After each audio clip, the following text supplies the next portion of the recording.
Alka, Mama Youth Mine, Benny Cosmic here, your subconscious, with another value-centered video. Today we're diving into a very powerful topic, decolonization. In this video, 7 ways to decolonize your day-to-day, it's not just about history, it's also about how we think, act, and engage with the world all around us. So if you watched my previous videos regarding semiotics, you already know that we're going to do our best to make the abstract accessible with this series. So if you haven't already, go ahead and check that video out. I have the link in the description. With all of that being said, let's go ahead and explore some practical ways to implement the ideologies of decolonization in your day-to-day life. Step 1, acknowledging your roots. This is the practice of actively looking to learn, understand, and appreciate and celebrate the heritage of the culture that you are occupying the land of. For example, you could read books by indigenous intellectuals such as Braiding Sweetgrass by Robin Wall Kimmerer, or you could read the book Elements of Indigenous Style, a guide for writing by and about indigenous peoples by Greg Younging, or We're Still Here, Native Truths That Everybody Should Know by Tracy Sorrell for the beginners. Now, if you're not too big on reading, I get it because you know you're watching this video.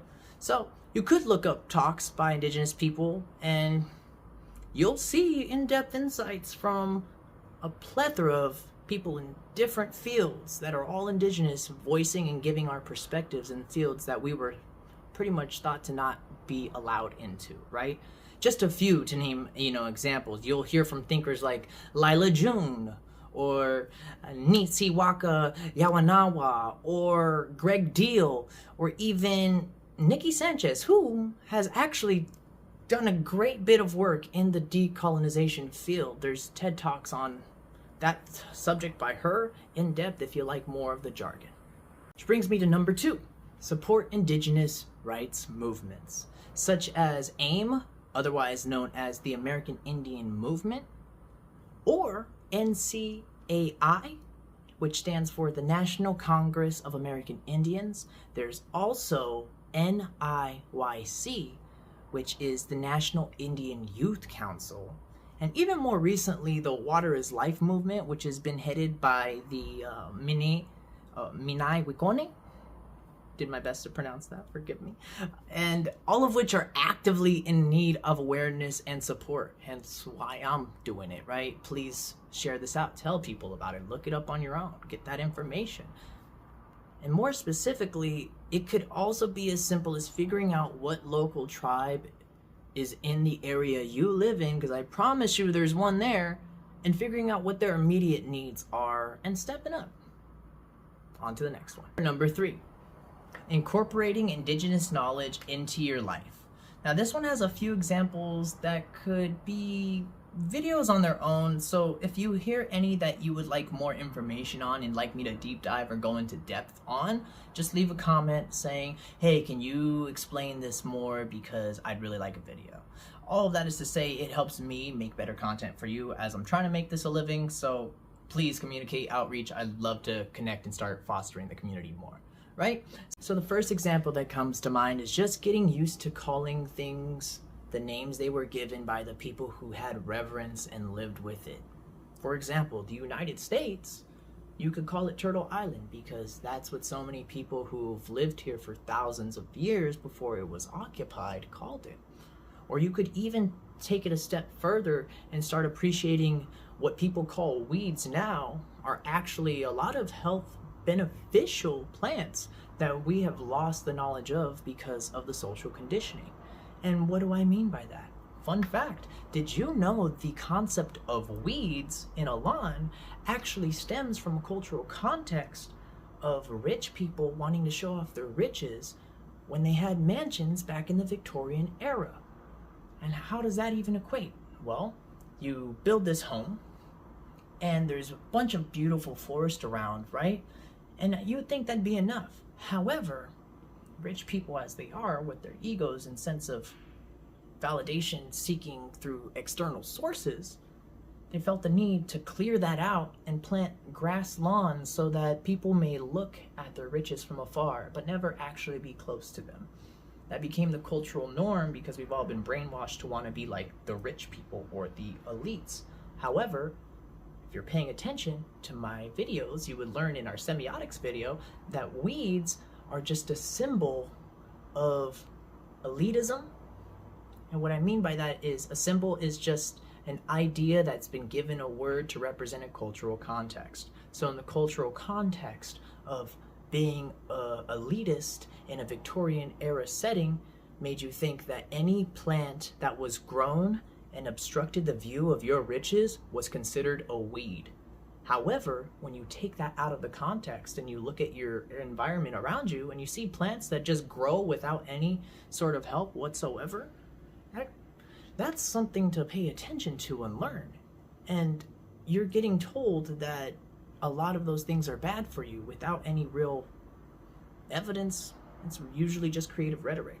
So that is one thing to be mindful of. On top of that, you can look into practices such as permaculture, which stems from the idea of creating an environment that sustains itself. And the best example I can think of, to keep it on the surface level, because of course if you want more information, let me know. I'll do the diving, I'll do the digging, we'll figure it out. One thing you can look into is the Three Sisters method, right? Where the idea is you're able to plant corn, beans, and squash next to each other in such a manner that the nutrients from each one of the plants gives to the other ones what it's lacking and actually helps them maintain their structural integrity, which further improves their chances of yielding more food. Free food, might I add. Or even look into the practices of everyday city planning, where this is another fun fact, where most city planners, when they plant fruit trees, it's a male tree, meaning that it will not produce any fruit. Why? Because free food is bad for business. All of that is to say, these are just a couple surface level ways that you can incorporate indigenous practices in your life. That being said, let's move on to the fourth one. Number 4, support indigenous businesses. Now, this one may feel a bit counterintuitive as the goal is to decolonize, and if we are truly to decolonize, there would no longer be a need for money and or barter system, ideally. As we are not there yet, this does help. It definitely helps break the cycle of having to depend on the government or some sort of external source. And ideally, with said investments, we'd be able to reinvest in our own community and gain back the sovereignty of our resources, which were stolen. So, 2 great resources that compile a bunch of Native American owned businesses, because yes, we're still here, we've been here for years, and we're never gonna go away, are the nativepartnership.org, nativepartnership.org, compiles a bunch of lists of indigenous owned businesses that you can pick and choose how you want to support. They're in so many different fields, from fashion, science, industries such as construction, landscaping, cybersecurity, regular security. There's a lot. Again, you want the info, nativepartnership.org. There's also Native Max Magazine, which is a media company acting as a cultural hub as well, which will make number 5 on the list as easy as possible once you see what I'm getting at. Number 5, engaging with indigenous communities. That one seems like a no-brainer, but let's run through it just to be sure, right? The best way to help us on this front is to see how we enjoy our time together as a collective and how we interact with each other on a day-to-day and cultural basis, because there's a lot of nuances that I've been made privy to when comparing childhood upbringings to other people outside of the indigenous community. And let me tell you right now, it's a lot. So I think bridging that gap starts with anything from attending a powwow, or you could learn some stories from the uncles like me, or you can jam out to the drums as they're playing, or join the Every People's Dance. Try fry bread. Oh my goodness, try fry bread and just just see why we are as happy as we are when it comes to our culture. And all of that is to just get a general idea. Now, I'm not saying go in there trying to make up for all the issues of the world or your ancestors. Just show up being a regular person who's open to real connection and try to learn. That's all, right? Because the biggest issue a lot of Native American communities and indigenous communities on a global scale have is the fallacies that's fed through media that we are extinct. They like to mythologize us. To shorten that, they like to make it seem like we were myths, like we were just part of the scary stories that the settlers told. But we are still very much here. And even as simple as interacting with this video and watching it, you're already on a start of getting closer to an indigenous community. And if you're an indigenous community member and you're like, I like this guy, well, let's connect. Like, what's going on? That being said, let's go to number 6. Number 6, which is addressing your role in the bigger picture of decolonization, right? Because it all starts with you and self-accountability. This one is tough, and it's not to point fingers, right? It's to address the fact that whether we mean to or not, we have all played a role in the culture of colonialism. Again, highlighting what that cultural framework does could lead to several videos. So, to be succinct, think about the following examples that are very obvious and immediate issues that come from colonial systems. They are as follows: the military-industrial complex, climate change, war immemorial, imprisonment of the populace on a scale that's never been known to man, historical fiction passed on as facts, freedom of every religion except indigenous ones, federal restrictions on planting female plants, going back to one of the other ones you saw earlier, the restriction on public lands and whether or not you can live on them and build on them or just be a nomadic person, or the scam of pharmaceuticals, game hunting, taxes, and many more.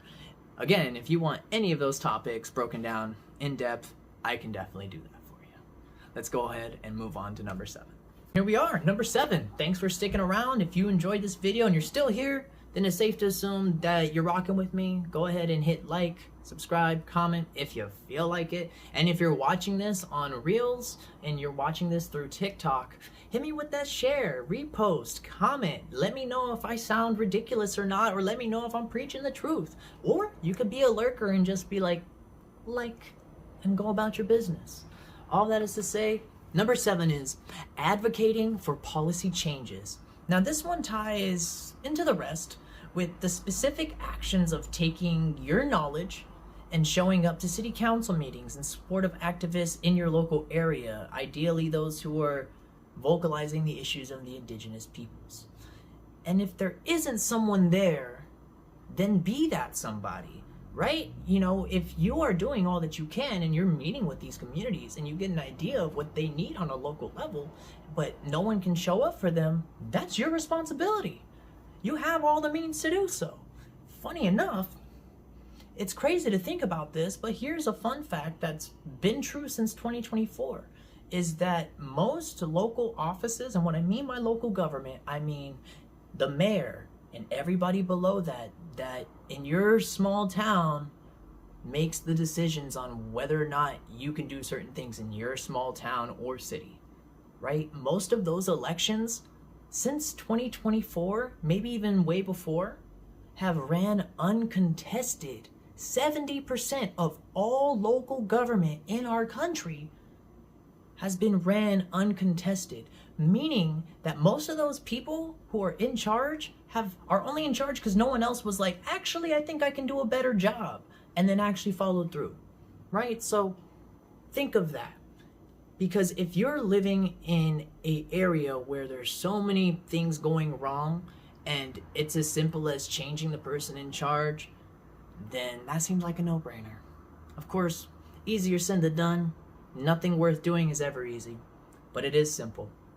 So, like I said, this has been 7 ways to decolonize your day-to-day. I'm Benny Cosmic, your subconscious. Thank you for watching, and yeah, keep it cosmic. Stay you. Don't let this world turn you into something you're not, because we're all human, and we all just want to live a stress-free life where we don't have to worry about someone coming in for us, right? So just be that person. All right, guys. Peace.